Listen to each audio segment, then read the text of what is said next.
Ahora vamos a hablar un poco de la conservación auditiva. Y para hablar de la conservación auditiva, es necesario que mencionemos la anatomía del sentido de la audición. Esto solamente como una referencia, ¿no? Vamos a hablar del oído externo, que en este caso es lo que normalmente vemos, como está en la imagen. El oído externo es el pabellón auricular, el conducto auditivo. Este canal transmite los cambios de presión de aire y las ondas sonoras al tímpano. Luego tenemos que en el oído medio vamos a tener al martillo, al yunque y al estribo. En el tímpano comienza el oído medio. La información pasa desde el oído interno al cerebro vía nervio auditivo. Es decir, más o menos aquí se da lo que nosotros llamamos el sentido de la audición, el poder escuchar a otra persona. Y por último, el oído interno contiene fluido y están relacionadas con el sentido del equilibrio. Por eso siempre debes haber escuchado que cuando dicen de que hay una persona que tiene o que no tiene mucho equilibrio, puede tener un daño en el oído interno, bueno, sí están relacionados, están internamente relacionados en el sentido del equilibrio con el oído interno. Esto en cuanto a la anatomía, en este caso, del oído.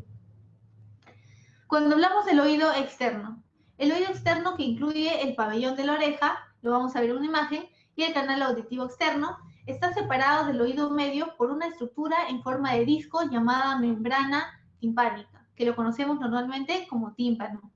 El pabellón auricular se une a la cabeza mediante la piel y se compone principalmente de cartílago. Por eso decimos que el oído no es un hueso, o no está conformado por un hueso, sino por un cartílago.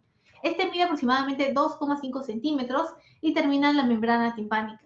La piel del conducto tiene glándulas especializadas que secretan una sustancia seria amarillenta, que nosotros lo conocemos como el cerumen, que es algo normal, que es cuando el oído, por ejemplo, comienza a hacer su tarea de higiene sola, ¿verdad? Comienza a limpiarse solo. Aquí tenemos un oído externo, por ejemplo. Tenemos que ahí está el lóbulo, está el antihélice y sobre todo está el canal auditivo externo. Ahí lo podemos ver en que está señalado, ¿no? Eso es el oído externo. Ahora vamos a hablar un poco sobre el oído medio. El oído medio se encuentra excavado en el hueso temporal, es decir, el hueso bilateral de la base del cráneo, en la denominada caja del tímpano. El oído medio es una cavidad llena de aire que contiene tres huesecillos, que son el martillo, el yunque y el estribo, los cuales se mantienen en su sitio y se mueven mediante articulaciones, músculos y ligamentos que ayudan a la transformación del sonido. Por eso mencionábamos que aquí es donde se daba, en este caso, el sentido de la audición. ¿Por qué? Porque está la transmisión del sonido y también tenemos que está ubicado en el oído medio la caja del tímpano. Aquí está, por ejemplo, ya habíamos visto el oído externo, ahora aquí vemos el oído interno. Tenemos el pabellón auricular, que era parte del oído externo, y aquí tenemos a los tres huesecillos que mencionábamos en el oído interno. El martillo, el yunque y el estribo. Ahí también encontramos al tímpano, por ejemplo. Están señalados. Y también está el nervio auditivo. Ahora vamos a hablar del oído interno. El oído interno se encuentra alojado profundamente en el hueso temporal y está formado por una serie de estructuras complejas que se encargan de la audición y el equilibrio del ser humano. Es el lugar donde las vibraciones se convierten en impulsos nerviosos que el cerebro transforma en sensaciones auditivas. Cuando hablamos también de, en este caso, la conservación auditiva, es importante que hablemos sobre las fuentes de ruido. Tenemos que la maquinaria, las herramientas y el equipo emiten sonidos de intensidad sonora variable y en frecuencias particulares, que pueden ser continuos o intermitentes. Continuos cuando es un ruido que, por ejemplo, tal como su nombre lo dice, ¿verdad? Mantiene continuidad y permanencia en el tiempo, es bastante continuo, e intermitente cuando, por ejemplo, tiene pausas pequeñas o pausas prolongadas. ¿De qué forma es peligroso el ruido? Recuerdan que al comienzo habíamos hablado de la hipoacusia, también podemos hablar de la sordera, por ejemplo, que es la pérdida progresiva de la capacidad auditiva. En este caso, por ejemplo, tenemos que el ruido puede provocar la pérdida temporaria o permanente de la audición. Por eso hablábamos que la hipoacusia era una enfermedad que había afectado a más del 50% de trabajadores según la OIT, y puede hacer que usted no comprenda, bueno, en este caso el peligro puede ser que usted no comprenda bien una comunicación, puede hacer que se pierda advertencias importantes de seguridad y puede provocar estrés insalubre. Aunque usted no lo crea, el estrés puede provocar estrés insalubre y es por eso que últimamente en Lima se han estado haciendo en distintos distritos campañas, ¿para qué? Para reducir el sonido del claxon. ¿Por qué? Porque el ruido no solamente puede ser contaminante para el medio ambiente, sino también puede generar algún tipo de estrés o puede ser considerado como un factor psicosocial para algunas personas. Recuerden que no todos podemos ser tolerantes al ruido y bueno, no todos en este caso tenemos o podemos sufrir la misma pérdida de la audición. Por ejemplo, hay personas que pueden ser tolerantes a más de 85 decibelios. Por ejemplo, pueden ser tolerantes por periodos cortos de tiempo, como pueden presentar, en este caso, sordera o pérdida de la audición en días, meses o semanas, y otras personas en años. Pueden desarrollar de repente sordera o hipoacusia en años. ¿Cómo se daña el oído? Tenemos que la pérdida de audición, la pérdida del sentido de la audición es gradual, pero como te mencioné antes, no en todas las personas se ve se adquiere de la misma forma. Hay personas que pueden tener pérdida de la audición en semanas, en meses, y otras personas en años. El daño en el oído es permanente, aunque esto ha entrado en debate ahora último, ¿verdad?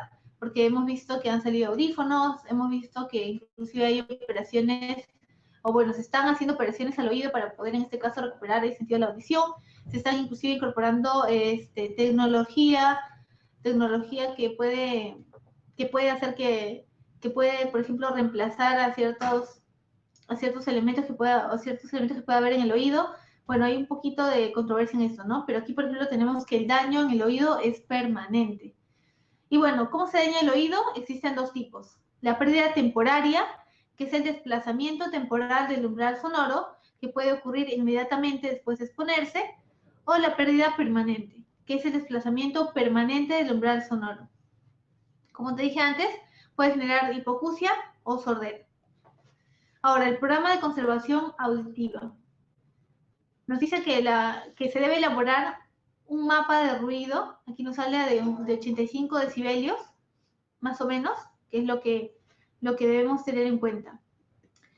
Cuando hablamos de un programa de conservación auditiva, tenemos los equipos de protección personal, como pueden ser los tapones de silicona reutilizables, los tapones de espuma descartables y las orejeras. El uso adecuado de los tapones de espuma. Cuando vamos a utilizar los tapones de espuma, tenemos que tener en cuenta que el oído también puede ser, que el oído también es, mejor dicho, fuente de gérmenes y bacterias, por lo cual lo primero que tenemos que hacer es tener nuestras manos limpias, porque si tenemos nuestras manos contaminadas, y en este caso tocamos uno de estos tapones de espuma, que los vamos a colocar directamente en nuestros oídos, lo único que vamos a hacer es que en aproximadamente una hora se hayan multiplicado más de 1000 veces los gérmenes que ya existían en nuestros oídos. Y como es lo que no queremos, lo primero que tenemos que hacer es lavarnos nuestras manos con agua y jabón, posteriormente secarlas y ya tenemos nuestras manos limpias. Lo segundo, presionar el tapón entre los dedos hasta reducir su grosor. Tercero, y como lo ven en la imagen de forma cruzada, jale el pabellón de la oreja hacia arriba y hacia atrás antes de colocar el tapón. Tal como está en la imagen, ¿verdad? De forma cruzada. Y por último, coloque y empuje el tapón en el conducto auditivo. Ahora, cuando usamos tapones tipo tornillo, es casi el mismo, es el mismo procedimiento, el procedimiento que hemos visto antes: manos limpias, presionar en este caso el tapón tipo tornillo, hacerlo de forma cruzada, y en este caso colocarlo en los oídos. Nos dice, una vez colocado el tapón, proceder a jalarlo suavemente para lograr que las alas del tapón se abran y que ocurra un buen sellado en el canal auditivo. Al igual que con el tapón de espuma, se debe escuchar un incremento en el tono de la voz en el oído en el que se esté colocando el tapón. Esto inclusive lo podemos ver simplemente con hacer esto, ¿verdad? El efecto de oclusión. Cuando colocamos nuestra mano y tapamos en este caso el oído y podemos escuchar un incremento en la voz. Bueno, ese es el efecto de oclusión o el efecto de oclusión. Esto, por ejemplo, lo podemos experimentar cuando utilizamos también tapones tipo tornillo, tapones tipo espuma, etc. Ahora, el uso adecuado de las orejeras tipo copa, que son como audífonos, lo deben haber visto de repente, es bastante común en personal que trabaja en prevención, en gente que trabaja en construcción civil, o inclusive trabajadores de APAL, entre otros más.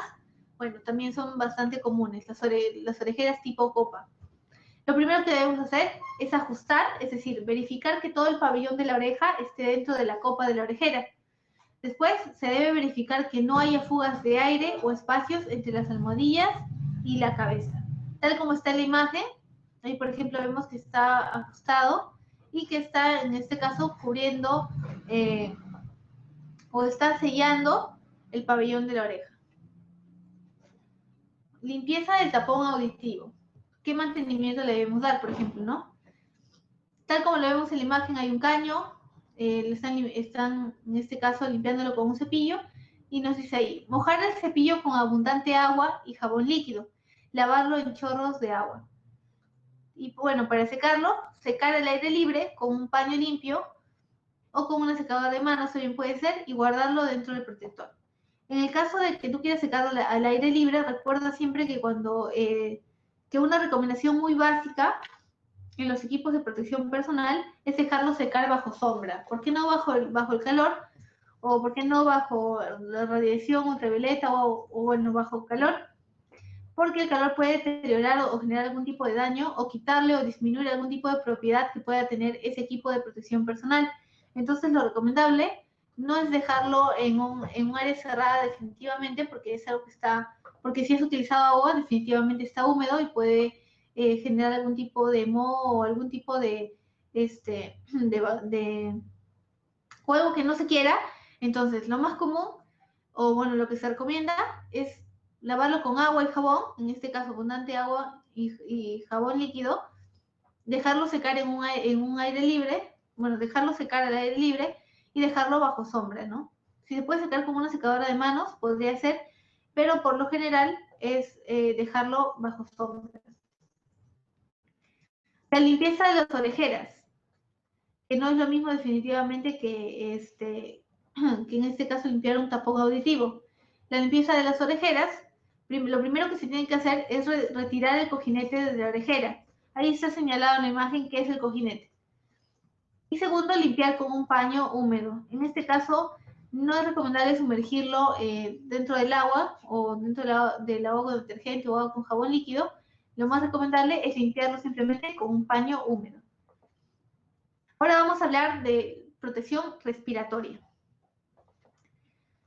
Bueno, la protección respiratoria está orientado a difundir la importancia y uso correcto de los respiradores, sobre todo a la protección de las vías respiratorias. Ustedes deben recordar o deben quizá haber trabajado con algún tipo de equipos de protección respiratoria, ¿no? Por ejemplo, el primero que tenemos ahí es una mascarilla desechable que es muy común encontrarla en hospitales, en centros de salud, inclusive en lugares donde se va a realizar limpieza o algo, sobre todo para prevenir la inhalación de partículas, polvos, olores, entre otras cosas más, una mascarilla simple, ¿verdad?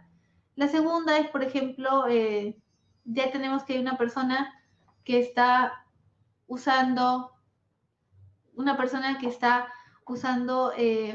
máscara más completa, que en este caso puede estar conectada a algún tipo de cilindro, como es el que vemos en la imagen, en la tercera imagen, que por ejemplo vemos un equipo de protección respiratoria autónoma más completa, un EPRA o un ERA, como quieran llamarlo, que tiene una máscara, en este caso, tiene una máscara que nos va a permitir que por ahí ingrese el aire del cilindro, o también tiene un mecanismo que nos va a permitir respirar el oxígeno del medio ambiente.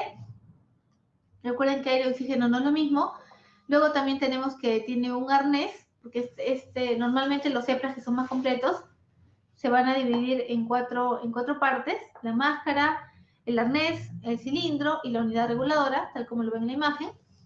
Y bueno, el arnés va a tener que ser anatómico, es decir, un arnés que se adapte a la espalda o un arnés que se adapte a la espalda o inclusive que se pueda regular para que el trabajador en este caso no pueda tener la complicación de sentir el arnés por debajo de la espalda o que le quede de forma incorrecta. No, va a tener unas correas que le van a permitir, unas correas reajustables que van a permitir que se pueda, en este caso, adaptar a la espalda del trabajador, ¿no? Por eso se habla de un arnés anatómico. Luego también tenemos un cilindro, que como les mencioné antes, no es lo mismo un cilindro con oxígeno a un cilindro con aire. ¿Por qué? Porque el oxígeno lo encontramos en el medio ambiente, más o menos un 21%, ¿verdad? Y cuando hablamos de aire, en este caso el aire que contiene esa botella es un aire comprimido, es un aire tipo D. Cuando hablamos de un aire tipo D nos referimos a un aire que esté sin contaminantes, es decir, un aire que pueda ser inhalado, en este caso, por la persona que lo está utilizando y que no le pueda generar algún tipo de enfermedad, algún tipo de obstrucción en las vías respiratorias. No, es un aire totalmente respirable, el aire tipo D. Y el aire que contiene definitivamente esa botella es aire comprimido. Cuando hablamos de una unidad reguladora, hablamos justamente de dos tipos de presión, porque va a tener dos pequeñas mangueritas, una delgada y una gruesa, y bueno, vamos a tener una presión positiva y una presión negativa. En la unidad reguladora también vamos a tener que hay un manómetro que, por ejemplo, nos va a permitir ver a cuánta presión va a ir, en este caso, el aire hacia la máscara, sobre todo que esté bastante regulado para que en este caso no pueda producir ningún síntoma de inhalación, algún síntoma de ahogamiento, ¿no? Y sobre todo hay que considerar algo y es algo bastante relevante. Cuando uno utiliza estos tipos de equipos, como son los EPRAS, por ejemplo, los más completos, que la persona no tenga una cierta, que tenga una buena reacción. ¿Por qué? Porque hay personas que, por ejemplo, al ponerse una máscara que le va a ocupar casi toda la cara, tienen cierto miedo o entran en pánico. Inclusive cuando se tiene que ingresar a trabajar en espacios confinados con estos equipos, ¿no? Con los EPRAS, hay personas que tienden a sentir claustrofobia, a sentir miedo o, como ya lo dije antes, entrar en ataques de pánico. Pues hay que tener en cuenta el factor individual en este caso para utilizar un equipo, un EPRA que como lo vemos en la imagen es más completo, ¿no? Porque aparte de este EPRA también, bueno, va a tener un arnés, una botella o un cilindro, una unidad reguladora, una máscara que te va a permitir, que tiene un mecanismo denominado Spirohash, que te va a permitir, si tú lo cierras, consumir directamente el aire que está en la botella, y si tú lo presionas y lo abres, puedes definitivamente respirar el oxígeno que tienes a tu alrededor. Bueno, hablamos también de las correas reajustables, de que hay un manómetro, hay una válvula de cierre tipo perilla, de cierre o apertura tipo perilla, que es lo que nos va a permitir que en este caso el aire salga de la botella y puede ir hacia la máscara. Por lo general, estos EPRAS funcionan a más o menos 2.216 PSI, que son la presión por libra al cuadrado que tiene internamente. Y bueno, hay de dos tipos, ¿no? Hay de tipo abierto y de tipo cerrado. Por ejemplo, vemos que el que tenemos en la imagen va a ser para, por ejemplo, puede ser utilizado para espacios confinados, puede ser utilizado para, por ejemplo, por nosotros los bomberos cuando entramos a extinguir un incendio. Y hay otros que, por ejemplo, utilizan los mineros, que son, si no me equivoco, los de tipo abierto, que es como una mochila mucho más pesada y que tiene como dos cilindros. Uno, si no me equivoco, tiene el aire, en este caso el aire tipo D, y la otra botella tiene el dióxido de carbono. Y estos equipos duran aproximadamente 2 horas, son bastante pesados. Eso, por ejemplo, una vez lo vi en Cemento Sol, y son justamente para que el trabajador pueda cumplir con su jornada laboral, pueda trabajar por mucho más tiempo, y el equipo tiene una duración de más o menos 2 horas, ¿no? En este caso, el que vemos en la imagen, dura aproximadamente 30 minutos, pero eso es un aproximado porque en realidad es a demanda de la persona que lo utiliza. Si, por ejemplo, una persona se agita y comienza a respirar mucho más rápido, pues definitivamente no le va a dar los 30 minutos que están establecidos, sino le puede durar mucho menos, 15 minutos, 10 minutos. Va a depender también mucho de la resistencia física que tenga esta persona, la capacidad que tenga para respirar pausadamente, o si respira, o si de repente comienza a jadear o comienza a respirar de forma muy rápida o entrecortada, pues definitivamente el tiempo de duración se va a cortar. Lo normal se dice que dura es 30 minutos, aunque ahora han llegado otros aquí al Perú que tienen un sistema mucho más avanzado que este, es un sistema LED, tiene un sistema de bypass, alertas, alarmas y todo, y que dura aproximadamente 1 hora, pero definitivamente los EPRAs son a demanda de la persona que los utiliza, es decir, si tú respiras más rápido vas a consumir más el aire de la botella, y si tú respiras menos, pues definitivamente te va a durar el tiempo que está establecido, ¿no? Aproximadamente 30 minutos, 1 hora o 2 horas en el caso de los sistemas, sistemas cerrados o abiertos, dependiendo cuál sea.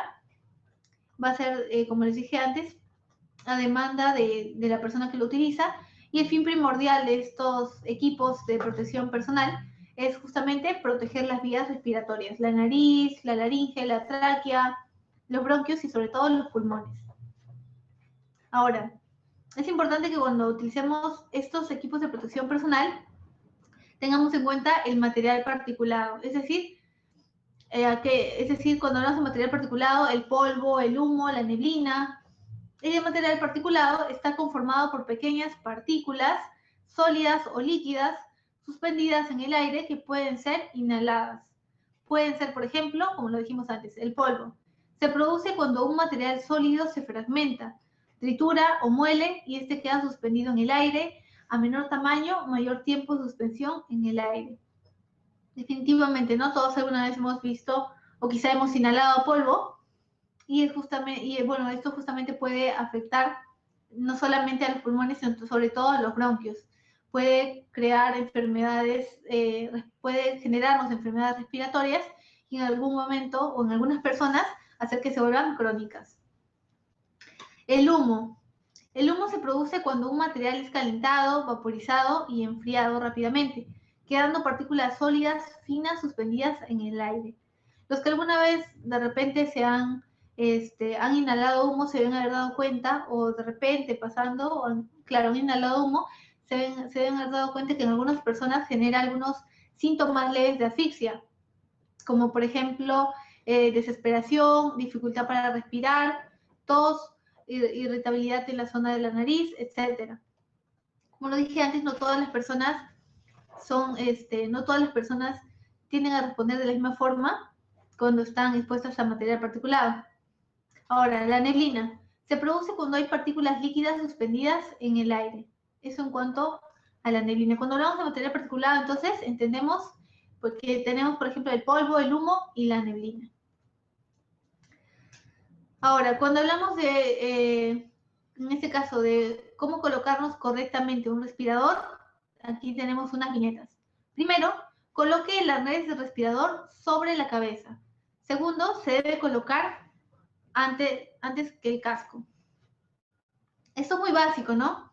Cuando, por ejemplo, nos enseñan a cómo utilizar un equipo de protección personal y vamos a utilizar algún tipo de capucha, ya sea capucha inífuga o algún tipo de otro tipo de protección sobre la cabeza, ¿qué es lo primero que debemos colocar? Es, en este caso, el respirador o el equipo de protección personal, sobre todo la parte de la máscara, ¿verdad? Primero colocamos la máscara, nos fijamos que se ve bien, después subimos, por ejemplo, la capucha, lo que tengamos, y al final recién va el casco. Entonces, primero, coloque el arnés de respirador sobre la cabeza, tal como está en la primera viñeta. Se debe colocar antes que el casco, como ya lo habíamos mencionado. Segundo, abroche las correas laterales. Cuando uno abrocha las correas laterales que tienen estos respiradores o los EPRAs, los respiradores artificiales, tal como está en la imagen, se tiran las correas hacia atrás. ¿De qué forma? Primero, y tal como está en la imagen, la parte de aquí abajo. Posteriormente, si tienen correas más o menos a la altura de las orejas, que es la segunda, también estirarlo para atrás. Y generalmente tienen uno que está acá hacia arriba. Cerca de la frente, pues también estirarlo hacia atrás. Ajuste las correas laterales para generar un buen sellado.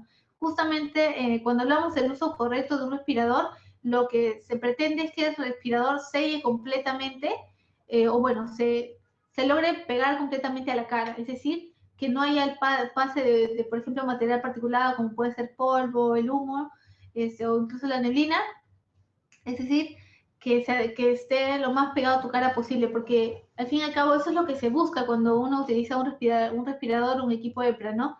No inhalar las partículas que están, no inhalar las partículas que están, por ejemplo, a nuestro alrededor, o si estamos en una atmósfera peligrosa o si estamos en una atmósfera contaminada. Lo que estamos buscando justamente con el respirador es no contaminarnos, en este caso, no contaminar nuestras vías respiratorias, ¿no?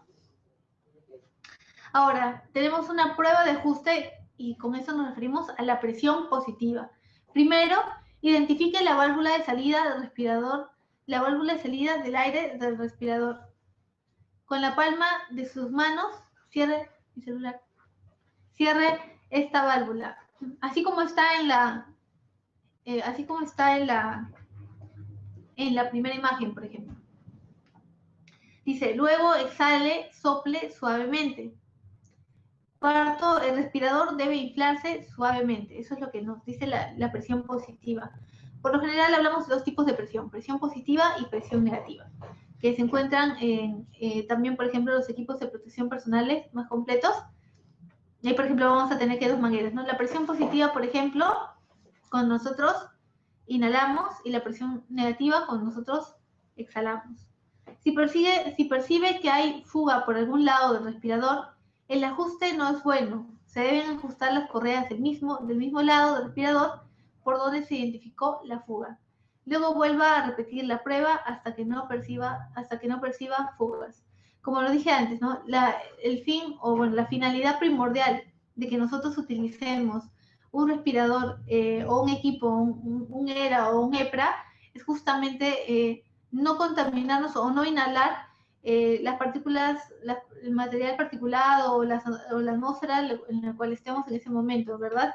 Es sobre todo que el respirador cumpla su función, que pueda sellar completamente la cara y que no nos, en este caso, no nos expongamos a contaminar nuestras vías respiratorias.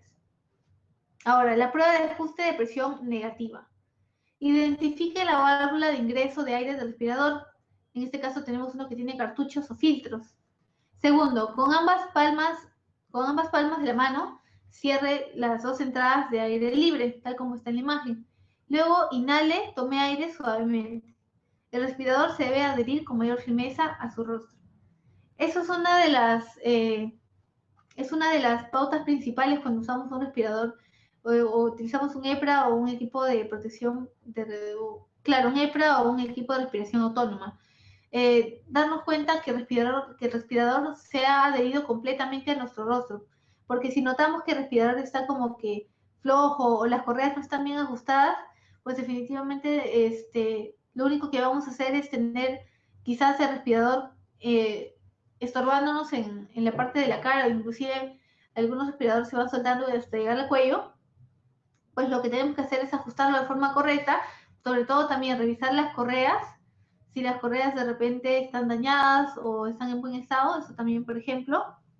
Pero sobre todo lo que tenemos que tener en cuenta al utilizar los EPRAs o los ERAs es que estén muy adheridos al rostro, es decir, que haya un buen sellado y que bueno, nos protejan en este caso, no cumplan su función de librarnos de las atmósferas peligrosas o hacer que podamos respirar o trabajar en atmósferas peligrosas o donde hay carencia de oxígeno.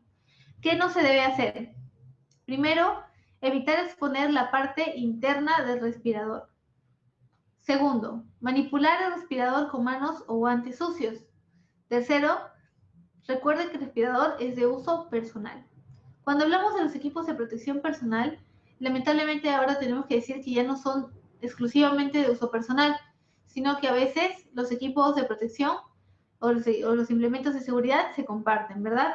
No solamente de repente en una institución, sino también en varias compañías, en varias empresas, los equipos de seguridad no pertenecen solamente al trabajador, o bueno, pertenecen al trabajador si es que él se ha querido equipar o se lo ha querido comprar, pero por lo general el equipo de protección personal ya no es tan personal, sino que se tiene que compartir. Entonces, lo que tenemos que tener en cuenta al utilizar un equipo de, en este caso, un equipo, un ERA o un EPRA, es darle un mantenimiento adecuado. ¿De qué forma? Primero, evitar exponer la parte interna del respirador. Inclusive esa parte interna se puede limpiar con un poco de gasa y alcohol. Puedes desinfectar en este caso la parte interna. Manipular el respirador con manos o guantes sucios.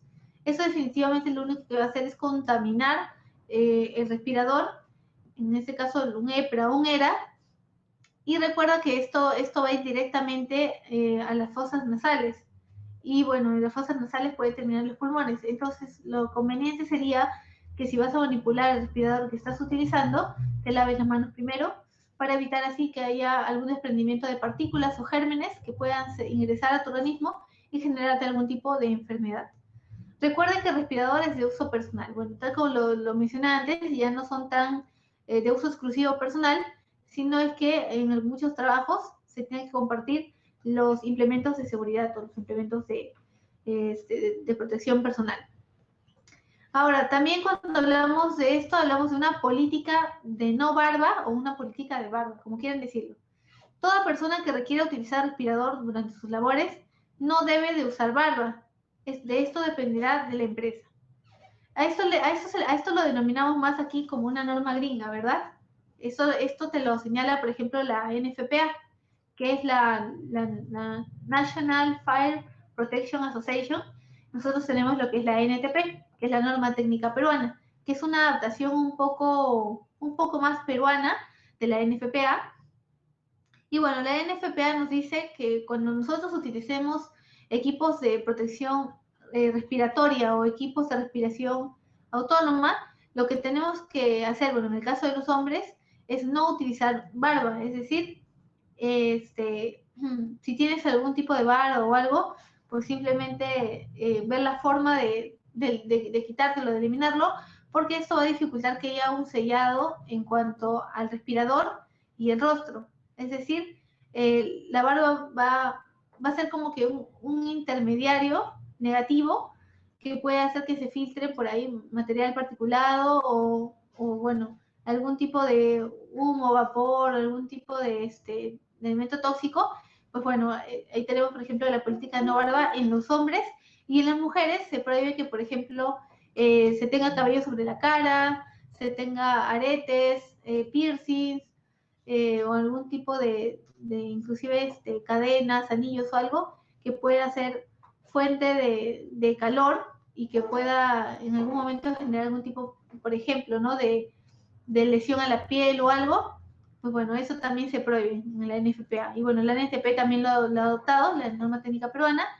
Y bueno, eso con cuanto de la política de no barba o la política de barba, también lo hemos implementado, aunque hay muchos trabajadores que dicen que nada tiene que ver tener, en este caso, barba, a utilizar los equipos de protección, los equipos de protección de respiración autónoma, o los ERAs o EPRAS.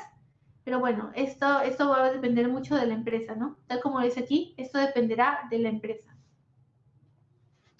Ahora, limpieza de respirador. Retire las piezas que se puedan deteriorar con el agua, cartuchos y o filtros. Tal como lo dije antes, es recomendable utilizar agua y jabón, o inclusive en algunos otros equipos agua y detergente, pero no todas las piezas tienen que ser sumergidas en el agua, porque algunas pueden ser susceptibles a deteriorarse o a dañarse, o simplemente le podemos reducir su tiempo de vida útil. Segundo, humedezca la escobilla y coloque jabón en esta. Ahí, por ejemplo, no estamos hablando de utilizar jabón de lavarropa, ni estamos hablando de utilizar jabón para lavar manos, sino estamos hablando de un jabón líquido. Ahora, lave su equipo de protección personal con cuidado. Ahí, por ejemplo, vemos que estamos utilizando hasta ahora agua, una escobilla y jabón.